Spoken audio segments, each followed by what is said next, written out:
Video എടുക്കാനടാ എങ്ങനെ video എങ്ങനെ start ചെയ്യാം സാറിനോട്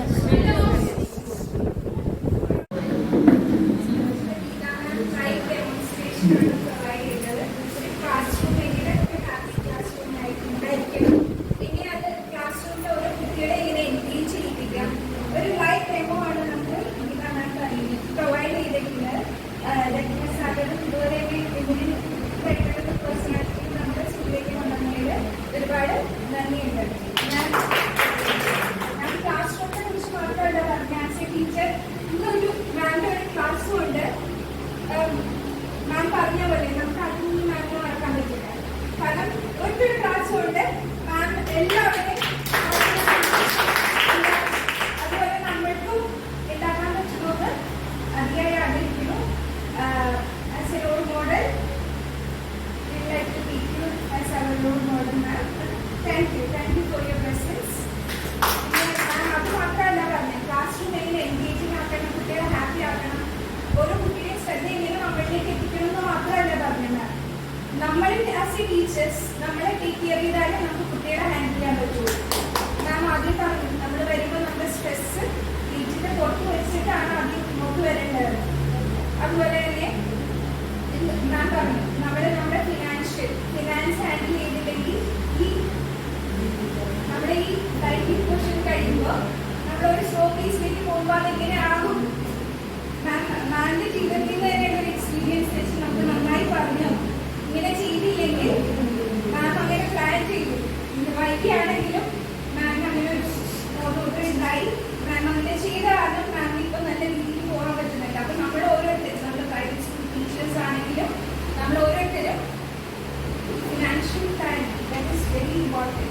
40% സേവ് ചെയ്യുക, ദാറ്റ് ഈസ് വെരി ഇമ്പോർട്ടൻറ്റ്. പിന്നെ എപ്പോഴും നമ്മളെ ഹാപ്പി ആക്കി വെക്കാം. നമ്മളെ ഹാപ്പി ആണെങ്കിൽ നമുക്ക് നമ്മുടെ ചുറ്റിനുള്ള ആൾക്കാരെ ഹാപ്പി ആക്കാൻ പറ്റുള്ളൂ. അതാണ് എപ്പോഴും നമ്മളെ എൻകറേജ് ചെയ്തില്ലെങ്കിൽ വേറെ ആളും എൻകറേജ് ചെയ്യില്ല. അത് മാം ഇടയ്ക്കിടയ്ക്ക് നമ്മളെ ഓർമ്മിപ്പിച്ചു. അപ്പൊ ഇങ്ങനെ ലൈവ് ഡെമോൺസ്ട്രേഷൻ മാം പറഞ്ഞ എല്ലാ കാര്യങ്ങളുടെയും ഒരു ലൈവ് ഡെമോ തന്നെ മാം ഇവിടെ അവതരിപ്പിച്ചു.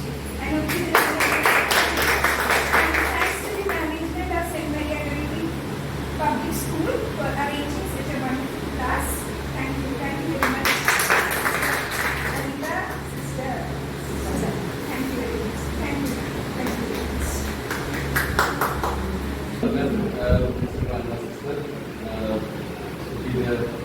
സിസ്റ്റർ വൈദ്യ സിസ്റ്റർ പുറത്തേക്ക് പോയി. നമുക്ക് എല്ലാവർക്കും കേൾക്കുന്ന ഇതാണ്. ഞാൻ നാഷണലി ഇതിൽ സംസാരിക്കാൻ പറ്റുള്ളൂ. ഞങ്ങൾ ഇന്നലെ ഈ ക്ലാസ്സിനെ കുറിച്ച് സംസാരിക്കുന്നുണ്ടായിരുന്നു. ഞങ്ങളുടെ കമ്മിറ്റി ടീച്ചേഴ്സോട് സാറില്ല. അപ്പൊ അതുകൊണ്ട് എന്നോട് സാറിനെ കണ്ടിട്ടായിരിക്കും ടീച്ചർ അവരോട് 87 ഇയറാണ്. പക്ഷെ ഇപ്പൊ എനിക്കത് മനസ്സിലായി. സിസ്റ്ററോട് പറഞ്ഞാലും പേടിച്ചത് വേണ്ടായിരുന്നു. കാര്യം ഇന്നത്തെ ലോകത്തിന്റെ പോക്ക് എങ്ങനെയാണ് കൃത്യമായിട്ട് മാം നമുക്ക് പറഞ്ഞു. ആക്ച്വലി ഞാൻ കോച്ച് കൂടിയിട്ടാണ്. അപ്പോ ടീച്ചിങ്ങും കോച്ചിങ്ങും രണ്ടും വെവ്വേറെ ഞങ്ങൾ ഫീൽ ചെയ്യാറുണ്ട്. എന്നോട് എന്റെ എന്താണ് ഒരു കോച്ചിങ് അല്ലെങ്കിൽ ടീച്ചിങ് രീതിയിൽ ആ എക്സൈറ്റഡ് ആയിട്ട് നമ്മൾ കുട്ടികളിൽ എങ്ങനെയാണ് ടീച്ച് ചെയ്യേണ്ടത്. 15 ദിവസമായി കൗമാരൊക്കെ എങ്ങനെ ടീച്ച് ചെയ്യേണ്ടത്, അവരെ എങ്ങനെ ട്രീറ്റ് ചെയ്യണമെന്ന് കൃത്യമായിട്ട് നമുക്ക് പറഞ്ഞു. നിങ്ങൾ കൗൺസിലിംഗ് നടത്തി ചെയ്യുന്നത് കളിയുടെ മാത്രം നമുക്ക് ചെയ്യാം.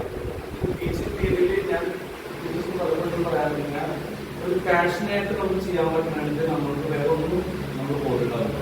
മേ ബി നമ്മുടെ സാലറി കുറവാണ്, നമ്മുടെ സ്ട്രെസ്സാണ്, നമ്മുടെ ടൈം ഇങ്ങനെയാണ്, നമ്മുടെ പലരും എല്ലാം നമ്മൾ ബുദ്ധിമുട്ടിക്കുന്നുണ്ടാവും. പക്ഷേ പാഷനെ സിസ്റ്റേഴ്സിനെ ഫീൽഡ് വർക്ക് ചെയ്യുന്നുണ്ട്. പാഷൻ നമ്മുടെ പാഷനൊക്കെ എടുത്താൽ എനിക്ക് സംസാരിക്കാറുണ്ട്. അപ്പോൾ ഞാൻ പറയാറില്ല, ഞാൻ ഒന്നും പോകേടാണ്. ഞാൻ എന്നെ വർക്കിന് പാഷനാണ്.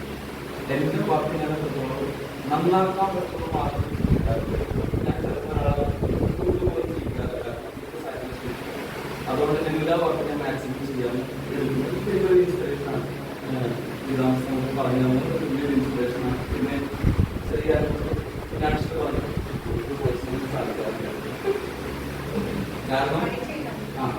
സാലറിയാണ്, ഞാൻ സിംഗിൾ സാലറി. അതാണ് വ്യത്യാസം. അതുകൊണ്ട് നമുക്ക് പറ്റില്ല. പക്ഷെ ഞാൻ മോർ വർക്ക് ചെയ്ത് അതിന് ആദ്യം 2 മാസം മാക്സിമം വർക്ക് ചെയ്ത് മാത്രം കൂടുതൽ ഇൻകം നിങ്ങൾക്ക് ഉണ്ടാക്കാൻ പറ്റാറുണ്ട്. ട്രൈ ട്രൈ ചെയ്യും, മാക്സിമം ട്രൈ ചെയ്യും. അപ്പോൾ നമുക്ക് നമ്മുടെ ലൈഫിൽ എങ്ങനെയാവണം എന്നാണ് നമുക്ക് മനസ്സിലായി. അതായത് ടീച്ചർ എങ്ങനെയാണെന്നുള്ള എനിക്ക് മനസ്സിലായി. ഒരു ലൈഫ് നമ്മൾ ഏറ്റവും നല്ലൊരു മനുഷ്യനായിട്ട് ജീവിക്കാൻ പറ്റുന്ന എല്ലാം ഉൾക്കൊണ്ടിട്ടാണ് നമുക്ക് മനസ്സിലാവുന്നത്. അത് ജീവിതത്തിലെ എക്സ്പീരിയൻസ് കൊടുക്കാം. ഞാൻ 40+, 60+ ആണ്. 20 ഇയേഴ്സിൻ്റെ വ്യത്യാസം നന്നായിട്ടാണെങ്കിൽ അതിൻ്റെ എക്സ്പീരിയൻസ് എല്ലാം ഞങ്ങളെല്ലാം മാനിക്കുന്നു. അതുകൊണ്ട് ഇത് ട്രൈ. So thank you.